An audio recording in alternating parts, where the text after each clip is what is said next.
Hello everybody, it's Mike and welcome back to the channel. So today's video is going to be about my rekindled excitement around the early Lionel TMCC and some of the last sets made in the United States before they moved over to China. My friend Joe, who lives in California, who I met here through the YouTube channel, we've been talking a lot the past week or so around the Commodore Vanderbilt from 1996 and his quest to find it and what's a good price and then what are the cars that go with it.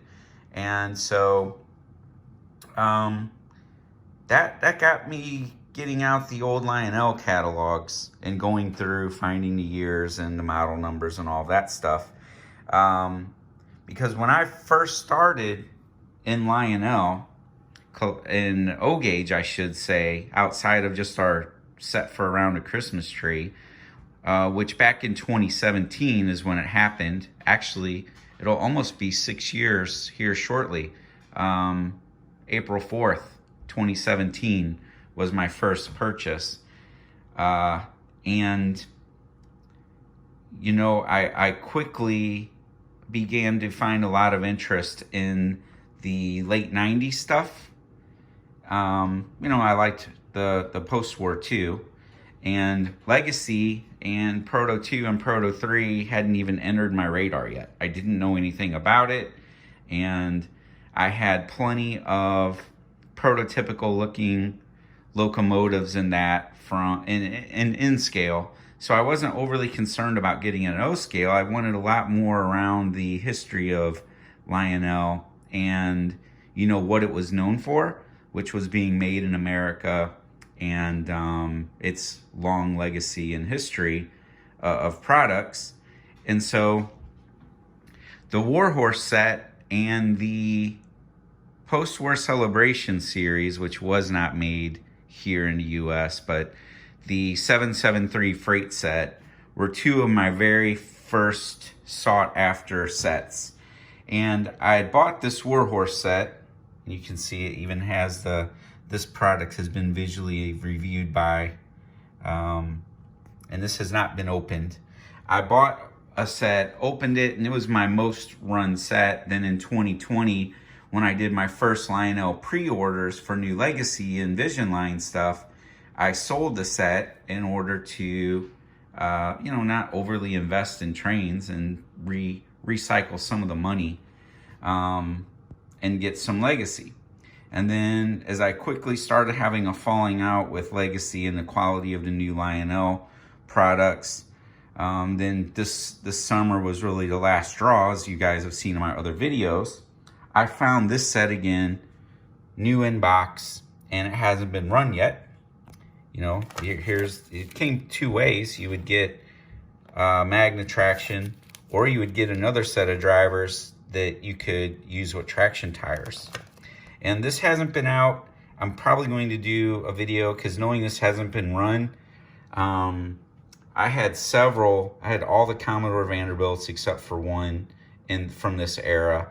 And I had the Hudson with the Vanderbilt tender and this passenger car set that you see on the front of the 1997 Heritage book. And it was locked up.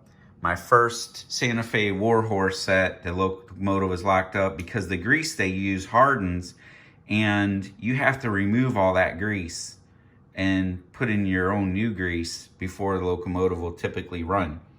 It happened on my Warhorse Norfolk and Western J set, the first time I owned it, and several others, including this New York Central GP9 set. Even the Jeeps, the grease will harden and lock up and it won't move. So, again, you can usually tell when they're brand new in box because they'll either be in the shrink wrap still, or your items will have all the packing materials on them, like that zip tie or the wire tie, and The plastic will be nice and smooth. And, you know, the first thing I'm going to need to do is make sure that everything's going to be freely moving on here so that I can run it. And then you can see on the side of the boxes here where they say guaranteed made in litho in the USA. So exciting stuff. Couple cool sets. And at one time, majority of my collection was from this era. And now I really do sort of regret selling it to replace it with some legacy. So as I sell my legacy, I may be buying some of this back. So let's look at 1996 and just go through some of their, you know, they're talking about rail sounds. Then you have some of the, obviously, the little starter sets. You have the Santa Fe set, $775 for a and B set. So $775, and I have that set downstairs somewhere. The only thing I don't like about this set is on the set, it came with the B unit, and the Santa Fe logo is backwards, unless you run the B unit backwards. But then you run the B unit backwards, and then your reverse light is facing the wrong way.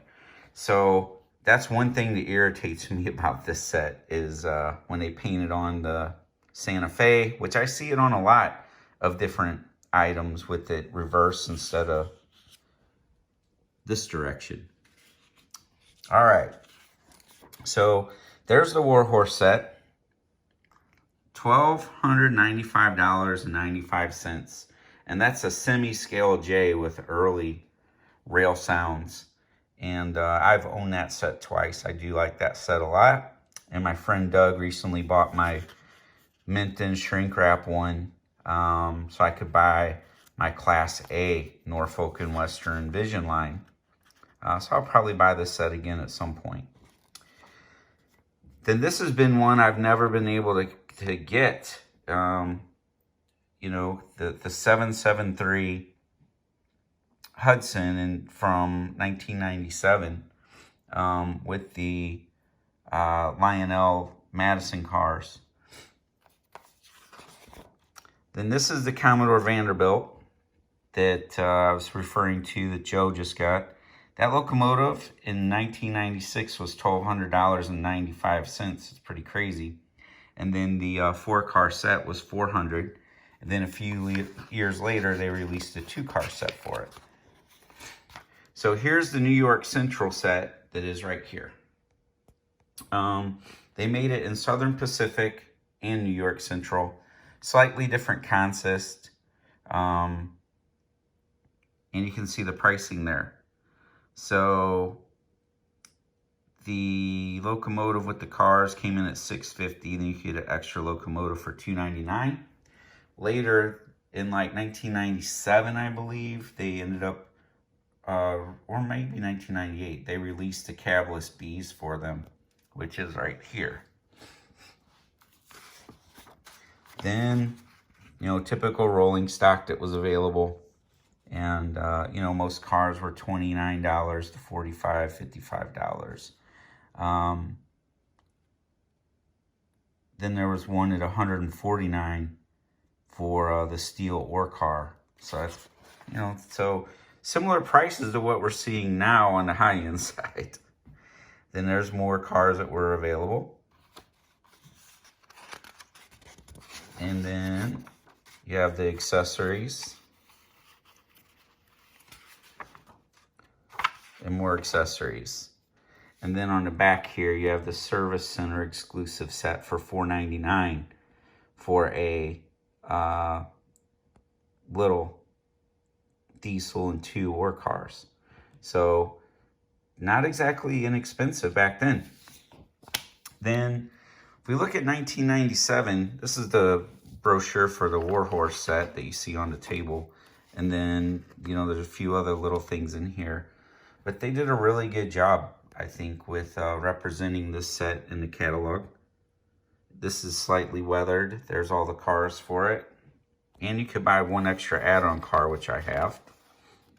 And then check out the price. When you have a notice of a misprint in price, it's $6.99. There was a misprint because they had it at $5.99.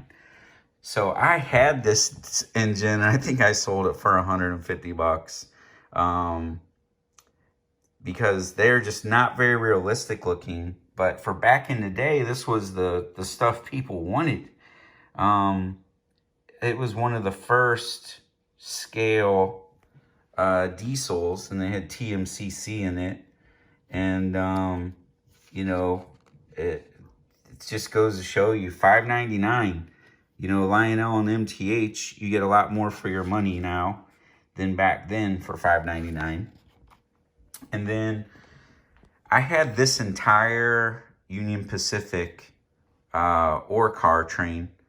The locomotive came with 6 die-cast hoppers and a caboose. It was $749.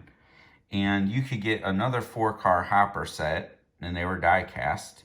And then you could buy the 2 add-on for extra power. One was powered and one was non-powered. And then later you could buy a cabless B. So I had bought the entire set. And the funny part is, these cars are so heavy that even with twin power, so 2 powered units, a unpowered GP9, a cabless GP9, and 10 die-cast hopper cars in the caboose, this thing had some trouble making it around a track. But it is a very cool set to have. And then there is one of the first scale locomotives with TMCC, much like the Commodore Vanderbilt. It has a C&O Hudson, early TMCC, no wireless tether, wired tether, and then there's the cars for it for $3.99. They're just picturing the locomotive because the locomotive was featured in the earlier catalog than this. So that's a little bit of a review of 1997, 1996 stuff. Also in 97, you had this Santa Fe Alco set come out, which pretty cool, and they made it in New York Central. And I have the New York Central version with like 6 aluminum 15-inch cars with silhouettes. So there it is right there, the New York Central one with 2000 on it. Lots of great stuff in the Lionel books.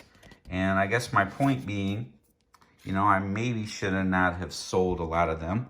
And I may collect them back as I'm, you know, selling some stuff and going backwards a little bit in era. So that's my video for today. Also, if you check out Rail Chief 74 tonight, his YouTube channel, I partnered with him on making a video on the history of the Zephyr and some of the different Zephyr models. So he will be releasing that video tonight. I'm anxious to see it. So tune in. That's supposed to be at like 7:30, I believe. And I'm going to, in the meantime, get this engine out, see if it's locked up or not. If it is locked up, I may make a lubrication video on how I pull it all apart to get it running again. And then I will make a video of both of these sets on the tracks if I decide to break this guy out of the plastic for the first time in its 26-year life.